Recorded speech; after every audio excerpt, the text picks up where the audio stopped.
Imaginez un instant que votre vie soit une immense mosaïque où chaque petit carreau, apparemment insignifiant, représente un détail de votre quotidien. Votre café du matin, le trajet qui vous amène au travail, votre routine avant de vous coucher. Ce sont des gestes simples, souvent répétés, que nous négligeons. Et pourtant, loin d'être anodins, ces petits moments sont la véritable fondation de notre existence. Et lorsqu'on oublie de les soigner, c'est la mosaïque elle-même qui commence à se fissurer. La stabilité et le sens de notre vie peuvent alors se dissoudre un détail à la fois. Alors aujourd'hui, sur cette chaîne, je m'adresse à vous, que vous soyez sportif, cadre supérieur ou entrepreneur, ceux qui cherchent de manière générale à progresser chaque jour. Dans cette vidéo, je vais explorer l'impact de certains détails et comment ils peuvent façonner nos trajectoires. Et pour illustrer concrètement ça, je vais vous parler de plusieurs décisions qui ont été prises par les dirigeants du PSG, des choix qui sont apparemment mineurs, mais qui ont permis au club de renverser la dynamique et de transformer sa culture, l'éloignant de l'image d'un club uniquement axé sur l'argent pour en faire un modèle avec une véritable identité. Alors comment ces petits détails ont-ils permis ce basculement? C'est ce qu'on va découvrir ensemble. Mais avant de basculer dans le cœur du sujet, revenons un peu en arrière. Et rappelez-vous que dans un passé pas si lointain que ça, le PSG était moqué, méprisé pour sa politique misant sur une bande d'individualités. Des individus qui, mis bout à bout, donnaient une équipe déséquilibrée et un collectif régulièrement divisé. Et je me rappelle notamment de la fin de saison 2023, où le club avait fini en roue libre après une énième piteuse élimination au huitième de finale de la Ligue des Champions contre le Bayern Munich, il me semble. Messi était même hué lors des derniers matchs à domicile. Neymar, lui, encore et toujours blessé, préférait aller à Monaco pour assister au Grand Prix de Formule 1 plutôt que de venir soutenir ses coéquipiers en étant présent en tribune. D'ailleurs, la remise du trophée de champion de Ligue 1 avait aussi été une vaste supercherie avec des joueurs blasés qui n'ont même pas pris le temps de faire un tour d'honneur.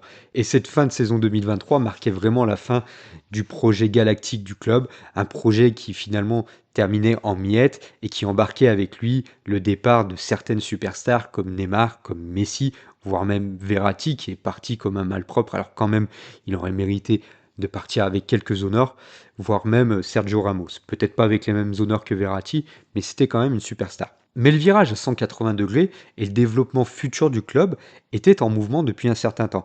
Et je pense notamment à une déclaration de Nasser en 2022 qui disait, dans le Parisien, que le temps du bling-bling était terminé à Paris. On pouvait y voir, alors là, un avertissement directement adressé à Messi, à Neymar ou à Kylian Mbappé. Les stars devaient désormais tirer dans le même sens que le reste de l'équipe. Et il faut dire que le club est passé par plusieurs phases depuis l'arrivée des Qataris. Il y a eu une première phase qui consistait à installer une forme de stabilité au sein du club, une deuxième phase qui avait pour objectif de porter le club sur la scène européenne, et cette phase-là pouvait correspondre notamment à l'époque des stars, et puis la troisième phase qu'on est en train d'observer actuellement, qui va porter sur le développement des infrastructures du club, avec notamment le nouveau centre d'entraînement, mais aussi avec une stabilité financière et la volonté aussi d'avoir une équipe avec davantage de joueurs français et davantage de jeunes joueurs aussi. Alors évidemment, tout n'est pas aussi fluide dans le monde réel et certaines phases ont pu se chevaucher menant aussi à quelques échecs. Je pense notamment à la nomination de Christophe Galtier qui était connu pour son franc-parler, mais aussi et surtout pour avoir mené un Lille rugueux au titre de Ligue 1 en 2020-2021. Et ce recrutement, il semblait vraiment s'inscrire dans cette logique d'installer une dimension un peu plus française et un peu plus dans un état d'esprit collectif. Il y a aussi eu le recrutement de Luis Campos, qui était directeur sportif à l'origine des succès de Lille, mais aussi de l'équipe de Monaco qui avait remporté le titre en 2017. Alors oui, vous allez me dire, les résultats, ils n'ont pas été forcément immédiats, mais certains jeunes joueurs qui ont été recrutés à l'été 2022 sous la houlette de Campos, et notamment ses compatriotes comme le portugais Nuno Mendes, qui a été recruté après un prêt concluant, et Vitinha, sont en train de devenir des éléments clés sous Luis Enrique. Et depuis cette fenêtre de transfert, le PSG a signé pas moins de 11 joueurs de 22 ans ou moins, et seulement 3, qui sont Lucas Hernandez, Milan Skriniar et Marco Asensio, qui sont âgés de plus de 26 ans. Et d'ailleurs, Asensio est déjà parti. Et sur cette saison 2022-2023, On avait les trois individualités qui étaient Messi, Neymar et Mbappé qui voulaient absolument briller avant la Coupe du Monde et briller au sens individuel. Et c'est pourquoi le PSG avait démarré cette saison 2022-2023 sur les chapeaux de roue avant de ralentir dangereusement en seconde partie de saison pour finalement remporter le titre de justesse avec seulement un point d'avance sur Lens. Et un tournant majeur dans l'évolution récente du club a eu lieu un mois avant la fin de cette saison. Et je parlerai là du premier détail qui a initié un changement profond au sein du PSG. Il s'agit évidemment de la suspension de 2 semaines de Messi suite à son voyage non autorisé en Arabie Saoudite. Alors évidemment, la sanction, elle a été écourtée après que le joueur ait formulé des excuses publiques, mais elle a quand même fait un effet de choc dans le monde du football.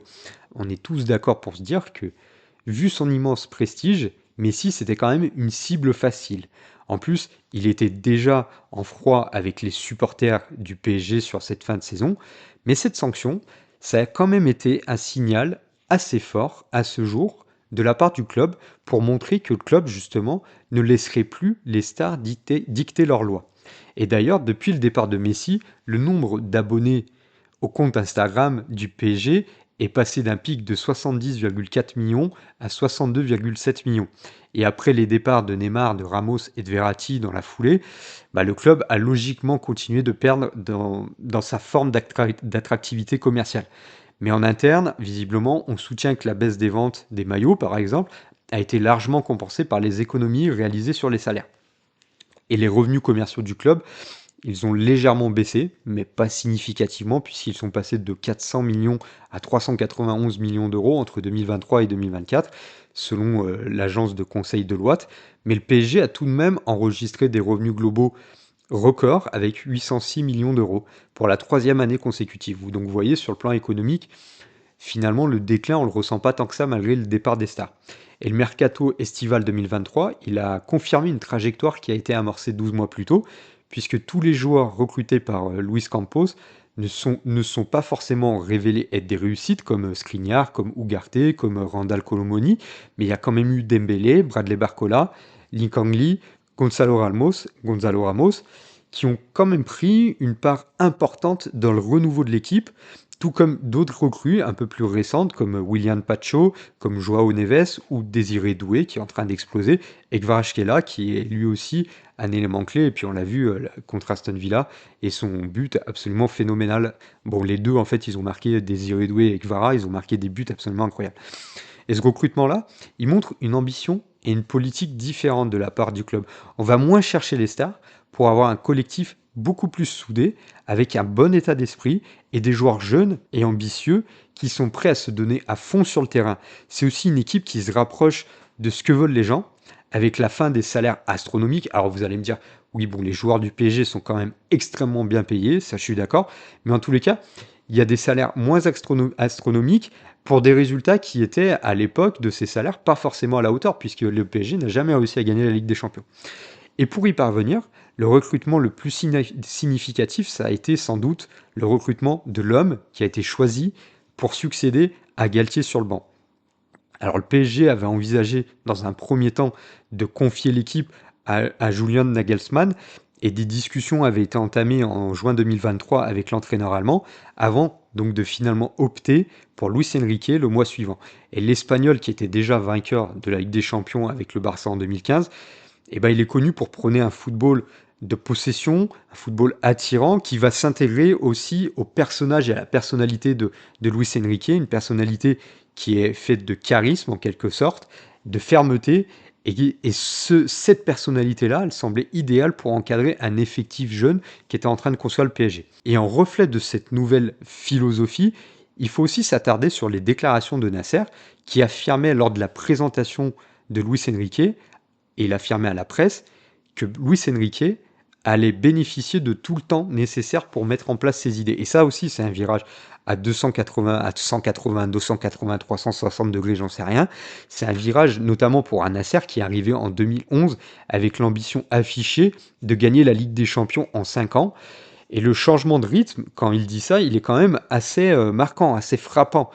Et 2 ans plus tard, on peut se dire que Luis Enrique a réussi à atteindre une grande partie des objectifs qui lui avaient été fixés, puisqu'on observe aujourd'hui une équipe qui est centrée quand même avant tout sur le collectif et non sur les égos. Et lors de son discours de pré-saison, Nasser, il avait aussi averti les joueurs que Luis Enrique avait les pleins pouvoirs. Et l'ancien sélectionneur espagnol a rapidement instauré de nouvelles règles de discipline exigeantes notamment, et qui demandent notamment à ce que tous les joueurs, qu'ils soient blessés ou non, soient présents au campus PSG avant chaque séance, sous peine d'exclusion du groupe pour le match suivant.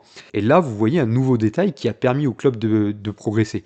Luis Enrique, c'est pas le genre de coach qui va venir prendre des pincettes lorsqu'un joueur va pas répondre à ses attentes et lorsqu'un joueur ne va pas respecter certaines règles. Il suffit de témoigner notamment des déclarations de Luis Enrique après un triplé de Mbappé, lors d'un 3-0 contre Reims, où Luis Enrique avait déclaré que l'attaquant pouvait encore faire mieux. Et c'est un entraîneur extrêmement exigeant, avec des séances d'entraînement qui sont extrêmement physiques, où il va aussi chercher à tester de manière régulière ses joueurs, en dehors de leur poste naturel. Il va aussi faire des rotations permanentes du 11 de départ, ce qui va lui permettre de maintenir toute l'équipe sous pression. Et avec son franc-parler, parfois sec, sa culture aussi du secret autour de ses compositions d'équipe et son refus d'expliquer publiquement ses choix tactiques, on se rappelle notamment des polémiques, Luis Enrique, c'est quelqu'un qui va être capable de froisser une partie de la presse, mais les jours où les entraîneurs du PSG s'effaçaient justement devant les quelques stars capricieuses, semblent aujourd'hui bien loin et semblent bien révolus. Et comme l'écrivait l'équipe à la fin de la saison et de la première saison de Luis Enrique, la star du PSG aujourd'hui, c'est lui. Mais le PSG ne posait pas ses fondations uniquement au sens figuré et aussi sur le plan du management, comme je disais il y a quelques minutes, puisque la troisième phase du club vise aussi à travailler sur les infrastructures. Et pas moins de 2 semaines après la nomination de Luis Enrique, l'équipe première a emménagé dans son nouveau centre d'entraînement ultramoderne, le campus PSG à Poissy. C'est un investissement énorme il a coûté environ 300 millions d'euros sur un site de 74 hectares qui va accueillir les équipes masculines et féminines, ainsi que les académies respectives du PSG, notamment la section handball, la section judo du club. Et là aussi, il y a un détail qui est venu faire toute la différence, celui de la forme du vestiaire. Parce que vous le savez peut-être pas, mais ce vestiaire, il a été conçu en forme ovale suite à une suggestion de Nasser. Alors pourquoi cette forme? Eh bien tout simplement pour favoriser l'harmonie au sein du groupe et pour permettre à l'entraîneur de se tenir au centre de l'espace. Et qu'est-ce qui est plus symbolique dans un collectif que la figure de l'entraîneur? Et dans un discours que Nasser avait adressé à l'équipe première avant leur première séance complète d'entraînement, le président du PSG avait déclaré que ce changement de cadre serait accompagné d'un changement d'état d'esprit. Et ça, je pense qu'aujourd'hui, on l'observe bien au travers du comportement de certains joueurs. On n'est plus dans les clashs, on n'est plus trop dans les polémiques, et le changement d'état d'esprit, il a vraiment lieu actuellement. Et puis ces dernières années, autre détail, il y avait certains supporters français du PSG qui parfois déploraient que certaines superstars, comme Zlatan, comme Neymar, comme Messi, elles évoluaient au club sans jamais vraiment faire l'effort d'apprendre la langue du pays. Et certains joueurs issus du centre de formation avaient même commencé à apprendre l'espagnol uniquement pour pouvoir comprendre leurs coéquipiers. Alors, à ce niveau-là, les choses semblent bel et bien avoir évolué, même si l'espagnol, on va se le dire, reste très présent dans le vestiaire, notamment parce que Luis Enrique le parle lui-même. Le club, il a quand même engagé une démarche volontaire pour pousser les nouvelles recrues étrangères à apprendre le français. Et dès l'été 2023, on voyait le PSG qui communiquait. Alors vous allez me dire, oui, mais c'est de la com. En tous les cas, le PSG publiait des images de Skriniar, de Asensio, qui apprenaient le français. Et aujourd'hui, on a quand même la majorité des joueurs qui vont venir parler en français. Je parle bien sûr des joueurs étrangers, comme Marquinhos, comme Mendes, comme Vitinha, comme Donnarumma, qui vont s'exprimer assez aisément.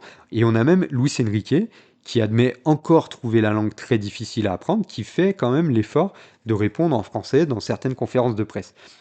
Alors là aussi, l'époque des stars internationales de passage, peu encline à s'immerger dans la culture française, semble révolue. Et désormais, on voit une vraie volonté d'intégration qui va émaner de la part du vestiaire. Un autre geste fort qui mérite d'être souligné, c'est le rapprochement avec les ultras du collectif Ultra PSG. En octobre dernier, ces ultras avaient notamment été conviés à une séance d'entraînement avant le choc face à l'OM, un match pour lequel justement les déplacements de supporters étaient interdits. Et là aussi, le message, il avait été clair. Chaque joueur doit saluer les supporters après les matchs. Et ça, c'était non négociable. Et de facto, l'atmosphère au sein du parc, elle recommence à devenir sympa. On recommence à trouver une ambiance de foot. Moi, je me souviens que quand j'étais à Paris, voilà, on allait au parc en costard-cravate et on se faisait un peu chier. On n'y allait pas pour écouter les chants des supporters, on n'y allait pas pour l'ambiance, on y allait surtout pour voir les stars. Et là, aujourd'hui, on sent qu'il y a quand même un changement d'ambiance dans le Parc des Princes. C'est top et ça, c'est un vrai plus, notamment dans les grands rendez-vous européens. Et puis surtout, ce qui incarne le mieux cette nouvelle ère, c'est l'équipe elle-même. Parce qu'aujourd'hui, on a un collectif féroce quand même, un collectif qui est discipliné et qui est capable de faire mal à l'adversaire dans tous les registres de jeu. Et ce fil conducteur de la saison, c'est bien sûr la notion de collectif. Et lors de l'inauguration officielle du centre d'entraînement, j'y reviens une nouvelle fois, Nasser, il avait clamé haut et fort que la star du PSG, c'était avant tout l'équipe sur et en dehors du terrain. Et en janvier, le club, il a même choisi et décidé d'étendre les primes de performance des joueurs à l'ensemble du personnel. Et là aussi, c'est un détail vraiment énorme qui est loin d'être anodin. Et d'ailleurs, je t'invite à regarder ma vidéo sur Manchester United, où justement, les décisions prises par le top management sont à l'exact opposé de celles du PSG, avec notamment la suppression de la cantine et le fait que les kinés, tout ça, ne vont plus pouvoir bouffer à la table des joueurs ou avec les joueurs. Et vous voyez, aujourd'hui, Manchester United, c'est quand même une équipe dans une crise majeure, parce que c'est une équipe qui est en train de perdre l'identité qu'il avait construite. Donc là, je t'invite vraiment à regarder cette vidéo sur Manchester United. Et là, un autre exemple de ce changement d'identité et de culture au sein du PSG, c'est la gestion de Dembélé, qui est un parfait exemple sur cette saison, puisqu'il a été mis à l'écart après un retard à l'entraînement, puis il a encore été sanctionné après son expulsion contre le Bayern Munich, et malgré ça, il est revenu plus fort que jamais. Il a été repositionné en faux neuf, donc là on fait le lien aussi avec Luis Enrique qui aime bien tester les joueurs sur des nouvelles positions. Et depuis, il enchaîne les performances, les surperformances, et il culmine aujourd'hui à 32, 33 buts, sans parler des passes décisives. Et Luis Enrique, entre sa fermeté qui le caractérise bien, et la confiance, il a su tirer le meilleur de Dembélé, et même lui, il le dit, c'est un joueur en qui il a toujours cru.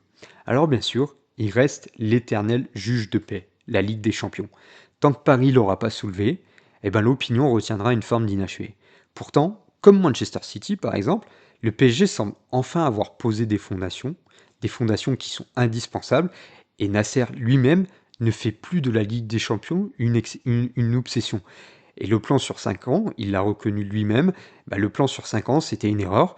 C'est un plan qui ces erreurs lui ont permis d'apprendre. Et est-ce qu'aujourd'hui, il veut gagner absolument la Ligue des Champions? En discours officiel, il dit pas à tout prix. Ce qu'il veut, c'est que les joueurs se battent à chaque match et qu'on prenne du plaisir sur le terrain. Ça, c'est les déclarations de Nasser.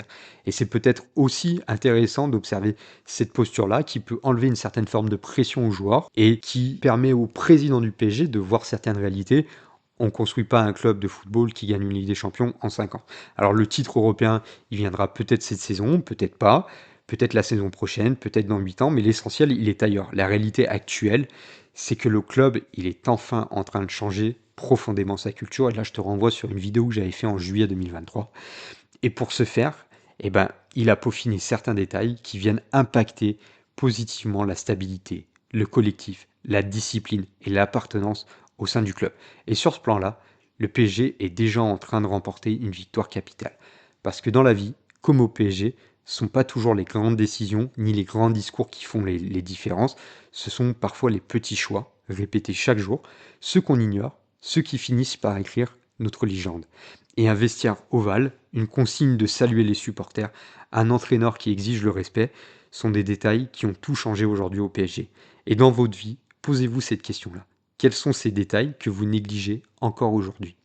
Si tu es arrivé au bout de cette vidéo, je te remercie grandement. Je t'invite à partager cette vidéo. Tu vois qu'en partant de l'exemple du PSG, on peut en tirer peut-être des questions pour notre propre vie, pour notre propre carrière.